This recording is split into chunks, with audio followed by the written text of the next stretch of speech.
өнөөдөр нийтийн тойрын бодлогын газартай гэрээгээ байгуулж байна. Өмнө нь бол бид одоо гэрээг бол 1 жилийн хугацаатай байгуулдаг байсан. Энэ 2025 онд бол одоо 5 жилийн хугацаатай гэрээгээ байгуулж байна. За энэ бол одоо маш урт удаан хугацааны гэрээ бөгөөд одоо доктортой байна гэдэг нь өөрөө амжилтын үндэс. Ингээд энэ одоо 5 жилийн хугацаатай гэрээ байгуулж байгаа нь аж ахуйн нэгжүүд бол маш их давуу тал олгож байгаа. Энэ давуу талаараа одоо бид нар нийслэлийн эргэж орчигч аюулгүй соёлтой, найдвартай, боловсон юм үйлчилгээ үзүүлэхээр ингэж хичээн ажиллах болно. Тэгээд бидэнд ийм боломж олцоо олгож байгаа нийслэлийн одоогийн удирдлагууд болоод мөн одоо тээврийн бодлогын газрынхаа одоогийн удирдлагуудад баярлсан талархснаа илэрхийлье. 5 жилийн гэрээ байгуулсан өөрийн нэдэд анх удаа болж энэ өмнө 1 жилээр байгуулдаг байсан. Утган жаргал дарга бол нийслэл дарга ингэж шийдэрлэж аж ахуйн нэгжүүд 5 жилээр байгуулсан нэгцэн үзүүдэд алхамж үзэж чинь байгууллагуудад дэмжсэн цаашдаа өргөжин томолчод дэм тустай болох байх гэж бодож байна.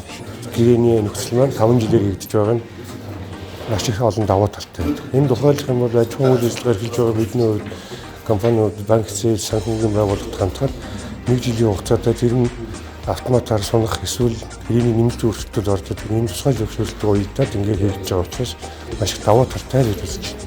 Бидэнд бол банк санхүүгийн байгууллага хандах, аж ахуйн үйл ажиллагаа, парк шинжилтийг хийх, өөрийн хөрөнгө оруулалтыг нэмэгдүүлэх, бизнесийн зээлийг авах, хөрөнгө оруулалтын зээлийг одоо банк санхүүгээс авах энэ 5 жилийн хугацаатай гэдэг маань маш их давуу тал бий болж байна.